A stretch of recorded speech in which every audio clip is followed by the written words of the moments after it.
maka tak boleh. Dia kena suami dulu melakukan li'an.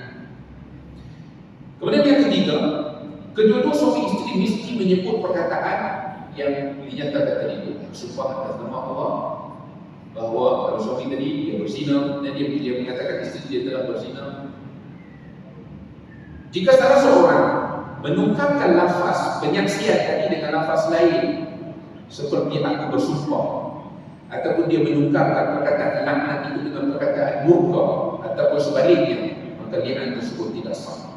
Ini kerana lafaz li'an telah pun diterangkan dengan jelas di dalam Quran dan mesti digunakan semasa melakukan li'an tersebut. Dan kemudian yang keempat dia kata, kelima-lima penyaksian iaitu lafaz li'an yang disebut sebanyak 5 kali itu hendaklah dilakukan secara mualat ataupun berturut-turut.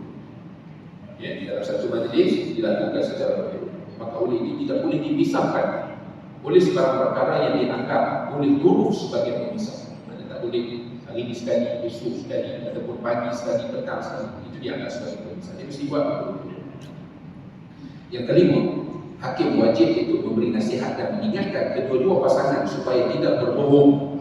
Ini disebut tadi, selepas daripada sumpah yang keempat, hakim perlu ingatkan apa implikasinya bila berbohong. Jadi maksudnya, hakim perlu ingatkan kepada kedua-dua pasangan tadi supaya tidak berbohong seperti dia berkata, perhitungan sebenar di antara kamu terserah kepada Allah. Sebab apa tuan? Sebab bila suami bersumpah laknat, isteri juga counter dengan sumpah laknat, maka of course salah seorang daripada mereka adalah pendusta. Ya, adalah pendusta. Sama ada kalau tuduhan suami tadi itu memang betul tak? Jadi of course dia adalah pendusta. Dan begitu juga kalau isteri semata-mata nak selamatkan dia daripada hukuman zina tadi, maka dia counter sumpah.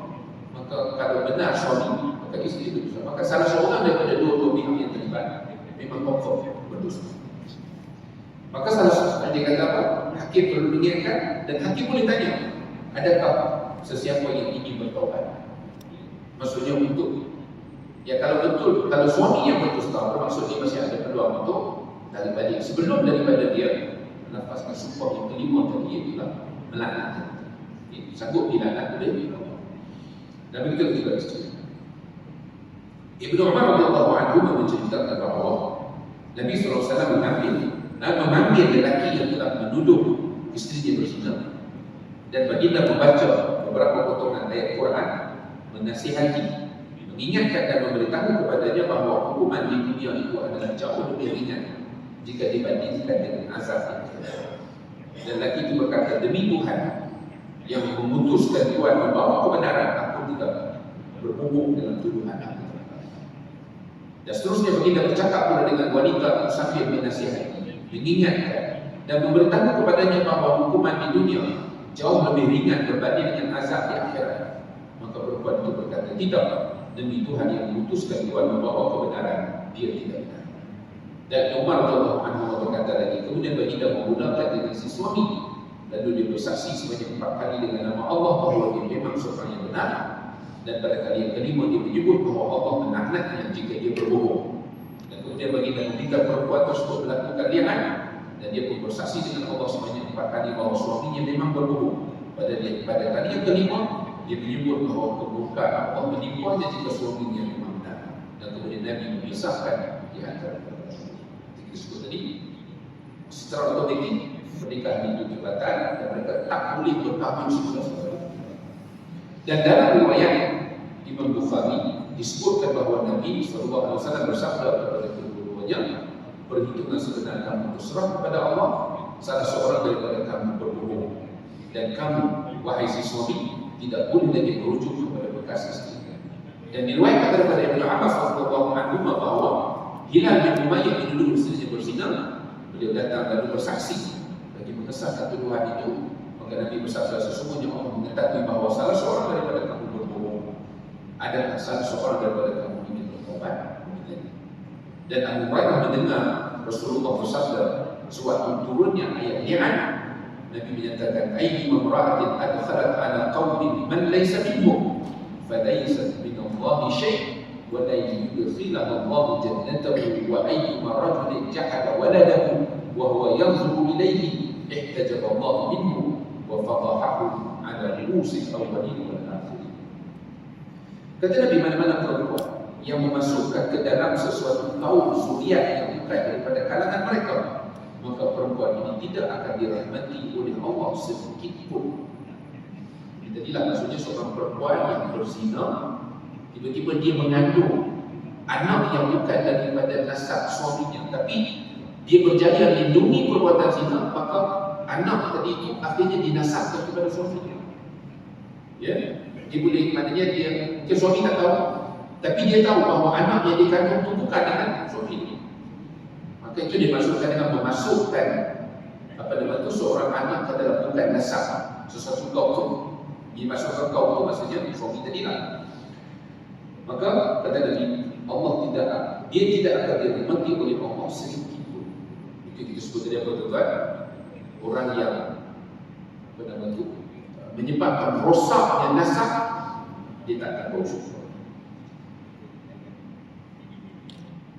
Dan perempuan itu, dan Allah tidak akan memasukkannya ke dalam syurga. Sekali-kali, dan Nabi sebut di sini apa? Wala, tidak sekali-kali. Allah tak akan masukkan dia ke dalam syurga. Dan mungkin juga sebaliknya, mana-mana lelaki yang menafikan anaknya. Jadi kalau sedangkan dia tahu isteri itu mengandung daripada persetubuhan dengan dia, tiba-tiba dia duduk isteri dia berzina, dia maknanya dengan tujuan salah satunya nak menafikan itu daripada zuriat keturunannya. Dia mana-mana lelaki yang menafikan anaknya sedangkan dia melihat kepadanya, mana dia tahu bahawa anak itu ada daripada nasab dia, maka Allah akan menghalang lelaki itu daripada rahmatnya, dan Allah akan mendedahkan aibnya di hadapan semua manusia. Al-awwalin itu maksudnya yang terdahulu, wal akhirin, dan juga yang kemudian pada hari kiamat.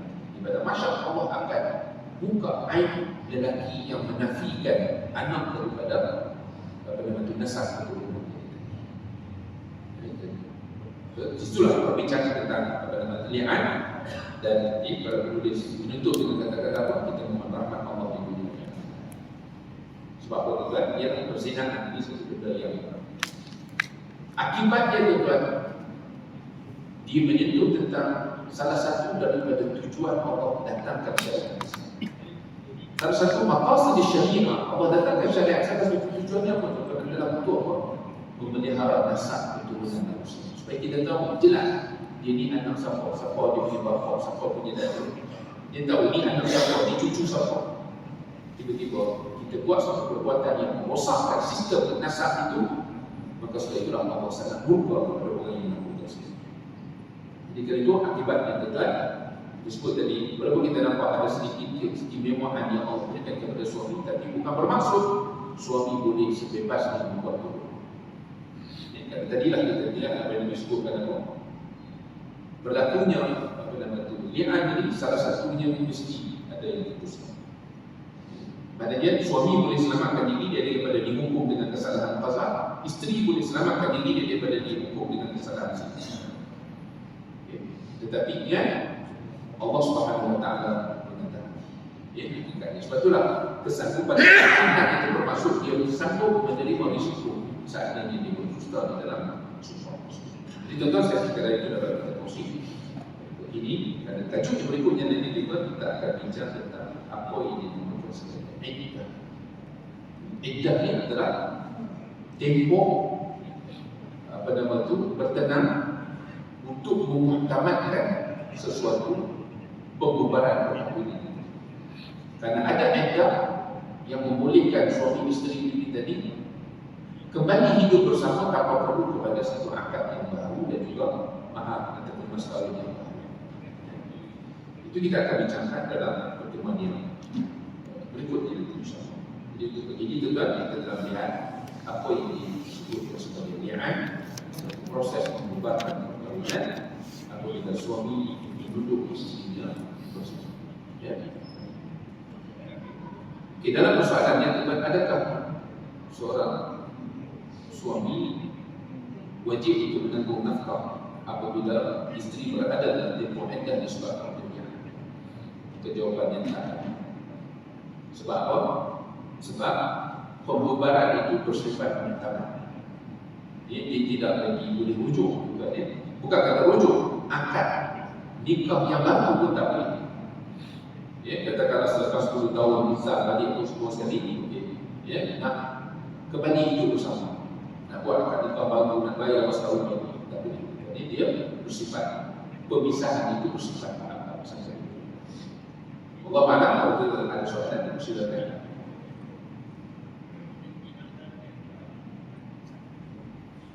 Isu ini tuan perlu dilihat secara serius kerana ini masalah zina kita saja. Ujian akhir zaman. Sebut kalau Nabi bahkan kalau tuan baca pendedahan ini buat dalam sosial media sangat membimbangkan kita kepada situasi kita dikawal, iman kita tidak dibentuk, dididik betul-betul. Sebab ini tuan ada orang menganggap zina itu just for fun. Dia kata tak ada ujian pun, ya, just for fun. Jadi walaupun sembilan kita supaya Allah pelihara diri kita dan juga suria kita daripada zina. Bismillahirrahmanirrahim. Alhamdulillahirabbil alamin. Wassalatu wassalamu ala sayyidil mursalin wa ala alihi wa ashabihi ajma'in. Allahumma anfa'na bima 'allamtana wa 'allimna bima yanfa'una. Allahumma inna na'udzubika min 'ilmin la yanfa', min qalbin la yakhsha, min 'amalin la yurfa', min du'a'in la yusma'. ونعوذ بك من نفس لا تشبع. اللهم اجعلنا من الذين يستمعون القول فيتبعون احسنه. صلى الله عليه وسلم وعلى اله وصحبه وسلم. الحمد لله. سبحان الله